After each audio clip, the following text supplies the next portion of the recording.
Hey everybody, it's David Duford here at davidduford.com, where I help insurance agents like you become top producing insurance professionals. I have a request in from my agent Frank to do a topic today on advanced training on how to review and possibly find sales opportunities when you're reviewing life insurance applications. So a lot of the context of this will be talking about selling final expense.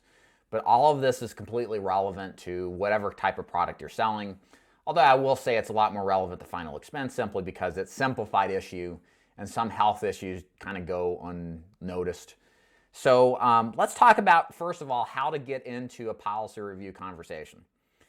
So a lot of people think, I'm going to ask for the policy right up front and then get some resistance back from the prospect. Maybe they haven't gone too far in the sales process.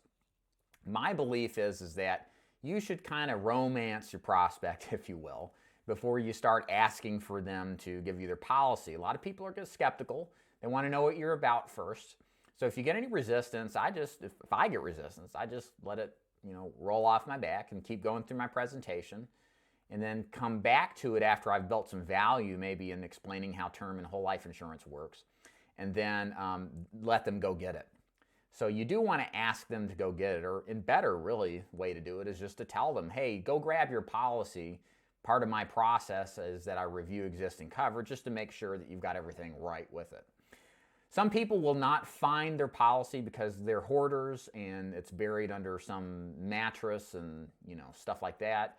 And there's no way they're gonna find it, at least they say. If that's the case that they don't have their policy, then you need to do a little reconnaissance on who it is and then place a phone call. So for example, what you can do is, if they're like, well, I don't know who I'm with, well, then grab your bank statement. Call the bank. Ask them who's drafting around the Social Security deposit date. That's the most common time to draft those accounts. And then you can go ahead and ask the questions I'm going to ask, specifically about what type of coverage, how much it is, how does it work, and make sure it's on speakerphone when you're doing that so your client can hear it from the horse's mouth about, hopefully, what their product does and if it's good or not.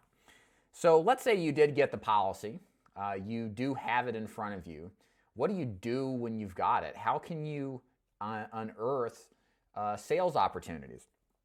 So the first thing I will do is to check the deck page or the summary page about the policy. So this is near the front, and what it's going to say is something about the type of coverage, term life, whole life, universal life, flexible premium, or it's going to tell you the monthly premium that's being paid, any additional riders that are included, and of course the amount of coverage. This is our first line of attack when we're looking, I'll just kind of an aside here. The implication here is we're looking for problems that are real. We're not trying to create unreal problems. Like, for example, there have been agents that have tried to replace perfectly fine coverage, and what they do is they go to the cash value tables and say, see, there's no cash in this plan. There's no value in this for years. And they're like, oh, wow, that's horrible. And these clients don't know that much very well, so they just kind of trust whomever sounds halfway legitimate. So I'm not suggesting doing that. I hope you guys understand. I'm suggesting, ethical analysis if there's a replacement warranted. So when you're looking at the deck page, I'm looking for key things like flexible, adjustable premium, or modified, graded, ROP. Those are all hot button words that mean different things, and in my opinion, are possible inadequate types of coverage. Term too, of course. So, and again, identify this and show them, hey, look, this is what you really have. Let me explain to you how this works, and then go into explaining the details of it.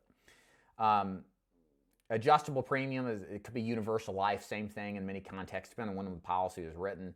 But a lot of those plans, in case you're unfamiliar, are designed to implode later in life as the cost of insurance increases and there wasn't as much contribution of premium into the plan. That's something you can explain by grabbing a annual statement that will show you, and many of them now project when the policy will lapse too, on top of that in the fine print. But you can make your case, obviously, in those situations on why you need to get out of this plan and get some permanent coverage that has a fixed price and doesn't cancel due to age or health or anything like that. Now, let's say you start looking through there and everything looks fine. You know, they got good coverage. They're not on a 2-year wait unnecessarily or graded unnecessarily. They don't have term insurance. They don't have anything like that, or a universal life plan that potentially cause problems. Where are the opportunities now? Well, the best place to go to look for inadequacies in the plan is to go to the actual application. Each company is required to include a copy of the application with each policy in the very back of the policy. What this application is going to show you are the specifics of what the agent wrote down at the time of sale for that particular policy. And there's a mother lode of data and possible advantages you can get from doing the research to see what's out there. So let me give you a couple of examples of what I look for. The first most obvious thing to look for is health question inadequacies. Did somebody do what we call clean sheet your client, your hopefully future client, into a policy that they really don't qualify for? Many times this happened. There used to be a company that didn't do MIB or prescription checks, and they just got clean sheeted constantly. You know, there's opportunities to show them, hey, this is not legit coverage. You should have never gotten it. Another tactic, again, that is more common than not, is when somebody who's actually a smoker is labeled as a non-smoker. Okay, that's easy. You know, all you have to do is show them, hey, look, you do tell him he's a smoker? Yeah. Well, look what he put here. What did he tell you? And that's what I tell. I tell them, hey, look, what does this say? And so they can hear themselves out loud say it. Oh, it says I'm a non-smoker. Do you know what's going to happen when you die within the first 2 years of your policy? If that does happen, you're not going to get the full death benefit. And some companies don't pay any death benefit. They consider that contestable enough to just refund the premiums. So these are big problems to your clients, obviously. And you want to show them as you're describing them, of course, regardless of what it is. Another little used tactic here is to also look at height weight. You've got to be a little more on your game. You've got to carry around height weight charts, and you want to test against what their actual height weight was listed as according to what it really is. You will have agents that cheat the height weight chart all the time. It's harder to catch this stuff in simplified issue underwriting. So if you ask your client, you know, if they're looking at this chart and it says they're 5'4", 200, just confirm, hey, by the way, what's your height and weight if you haven't already? And maybe hopefully you'll get some kind of indication. Oh, I'm actually 300, 5'1". So that's probably not going to fit most height weight charts. And therein lies your opportunity to get a carrier that doesn't have a height weight chart kind of deal. So I am fishing for all of this stuff. I am looking and analyzing all of this because all of this has huge impacts for the client. This is where if you find one of these discrepancies and we're within the 2-year waiting period or the 2-year contestability clause, and you find something that the agent did wrong or the client, you know, communicated or didn't communicate, you got to let them know, because if they don't fix the problem, they're in trouble. They will not have, if the company finds out and contests it, which they will, they'll definitely contest, you'll find out they won't get paid the full amount. It can be catastrophic for the family. So when I'm in the home, that's what I do. Every single time when you sit down with the client, you should ask them, so what are you doing right now for your life insurance policy or life insurance coverage? Oh, I got so-and-so covered with XYZ company. Great.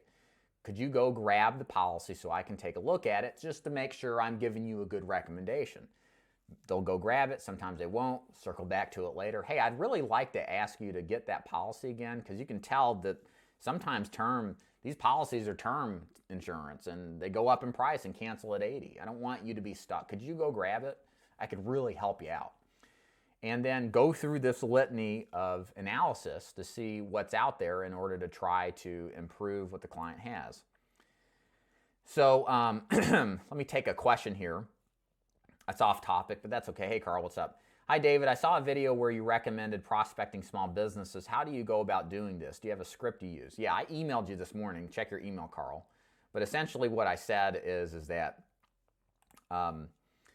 you should go in and just do a very generic script to show them what kind of work that you do. So it sounds something like this. Hey, my name is David Duford.